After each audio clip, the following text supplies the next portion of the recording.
only because you said the word ready. Oh, I said it 3 times. Hey, coach. Yeah, that's what I was thinking. Hey, how are you?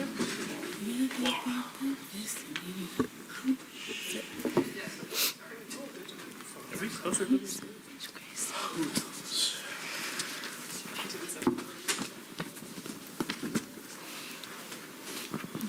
All right, we'll go ahead and start here in the room. Percy.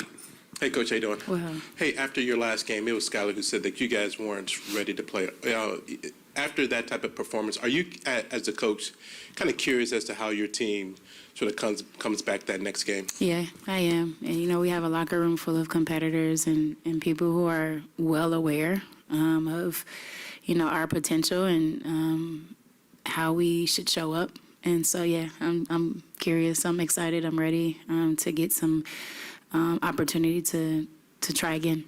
You know, is there any sort of, I guess, sort of comfort in the fact that you guys, even with 11 games left, kind of control your own destiny? Yeah, definitely so. We don't want to be in a situation where we're kind of watching at the end of the season, seeing who needs to win, who does not, what losses need to happen. The thing about life in general, when we are able to control our controllables, that puts the accountability on us. And I think we have worked very hard to get to this position. And it's about just trying to find, you know, get back to us on both sides of the basketball. But being in control of our destiny is something that I like. And in these past 4 games, just what's going on with the perimeter defense? Yeah. You know, Atlanta, I think Ryan Howard got off a bit. Washington, it was Yeah. Lexi. Last game, they had 8 in the first half before you guys kind of shut their water off there. But what's going on with perimeter I mean, defense? right after the break, no excuse, but, you know, Jordan kind of had a little bit of a back issue. She wasn't really moving well into kind of that third game into our road trip. She wasn't herself defensively, and not to put the blame on her, but I think she can lock up anybody in this league. And so just, again, trying to find ourselves, our rhythm. I don't think our communication has been good at all defensively. We've been pretty simple and solid with our schemes, but, you know, if we're not talking out there, overly communicating, then those things don't get executed. And that's what we saw in Indiana as well. It felt like, oh, what are they doing in ball screens? We literally weren't communicating, over rotating and leaving corners open. And that's something that hasn't been characteristic of us all season. And so we address those things, but, you know, at the end of the day, too, in this league, it comes down to one-on-one. Just buckling down, mano-a-mano, and not letting your matchup score, having some pride in that. So, you know, we talk through these things, we watch things on film, and hopefully we show that today. Are you able to do that trapping that you guys like? Because it felt at times that the ball got out of the trap and found itself. We haven't actually trapped a lot, which is interesting. Like, we've been very, you know, strategic with how we want to trap. And the times that we have trapped, I agree, they haven't been strong. People are getting out of them and seeing them, getting a beat on them. So we haven't trapped as much as we usually do. Kind of maybe looks like that because we're not communicating. But at the end of the day, a lot of you brought up Ryan Howard. She's not in a lot of ball screens. Sometimes she is more so than Gray. But when she cooked us in Atlanta, it was just one-on-one. So we have to just take the challenge and lock in on her. One of the things that were said after the game, after the last game, was that the team was not ready yet. Was not ready. This one day that you had between one game and the other, how do you make sure that the team is ready all around? Yeah, from a coaching standpoint and from a staff standpoint, we give them everything that they need. From preparing their bodies with treatment to preparing their minds with film. At the end of the day, you know, we can't play on the court with them. It is a mindset. It is a level of respect that you have for the game. And it is an emotion for me, like I talked about after the game. We're one of 144 spots, right? I don't know how many players are in the league currently, but that within itself should ignite something within you day in and day out, because not everybody has an opportunity to do this. So, you know, from my standpoint, I give them everything that I can to prepare. And from their standpoint, it's about just buckling down and hooping. Same starters tonight? Did you talk to him? You'll know at the 30-minute mark, yeah. Had to ask. How are you preparing? I haven't seen what Tanisha said about Alicia Gray, but are you preparing as if she's going to be available for them? How do we prepare for Alicia Gray? But you're preparing if she's going to be available. Is she going to be available? I haven't seen You yet. didn't ask Tanisha? Okay. I didn't make it over for that. First of all, Alicia Gray is a challenging matchup because not a lot of her stuff is ball screen stuff. It's literally putting her head down into the rim, going hard, getting into the paint, and also she's able to shoot the three at a high clip. So her physicality, her quickness does present a matchup problem. What we will do is she'll see different matchups because, you know, their team in general has an ability to go one-on-one at any moment and score. So I think we had to utilize our agility, our, what's the word I'm thinking of? Our ability to guard multiple positions from different players, versatility.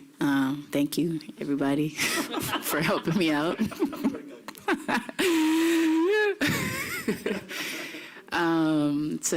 To kind of keep her off kilter. And, you know, on the other end of the floor, I think we have to find ways to attack Gray because she could be foul prone as well. So it's kind of utilizing the whole strategy to really keep her off kilter. Just in terms, Gabby played one game. How do you see her meshing with the team today? Yeah. She's gonna be on limited minutes, or she's fully available? Yeah, I mean, it's the great thing about Gabby is she knows our system. And so for her to, you know, she's initiating a lot of our offense with certain lineups. And for me, the biggest thing is her impact on the defensive end the other night. You know, the deflections, the steals, and her playmaking ability when we are able to get out and run. So to have a player like that who kind of, I think Sky said, fits like a glove, she does. And then it's just a matter of time. You know, our time is very limited, but just kind of getting those reps in the game. And I think she's going to continue to really impact us. Let's take a question from Christian on Zoom. Christian, go ahead with your question. Hey, Coach. I hope you're doing well. I know there's some previous questions about the team's effort as far as defending the three-point line.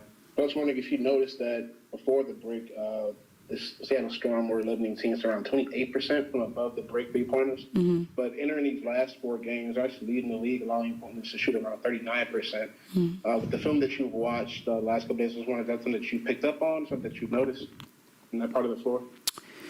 Not specifically that part of the floor, but obviously stats show that. I think, you know, it's a couple of things that are happening. I think I will point to the biggest thing is our communication level. We've been having a lot of miscues, and an area of the floor comes into play when you think about those above the break threes. But when we're in our coverages, our guards have to do a better job of being physical and being to bodies, and B, the eyes of the defense, people who are behind it, whether it's our post players or anybody coming into a coverage, we need to be confident and communicate and loud. And I don't think, you know, we haven't done that after the break. You know, we can chalk it up to a lot of things, not a lot of practice time with the whole unit, fatigue, that. I'm not utilizing any excuses. We just have to be better. And I think we have to just be stronger in a way in which, the manner in which we communicate.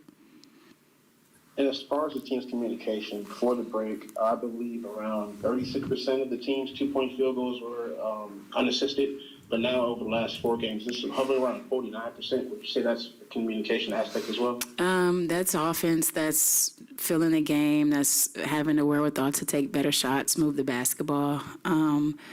Unassisted is a stat that, we had that stat last season, and, you have playmakers on this team in which can create a shot. But honestly, we got to hit shots when we are moving the basketball. I would love to hear your potential assist stat as well, because I feel like that is a high stat. At the end of the day, sometimes we're just not hitting shots.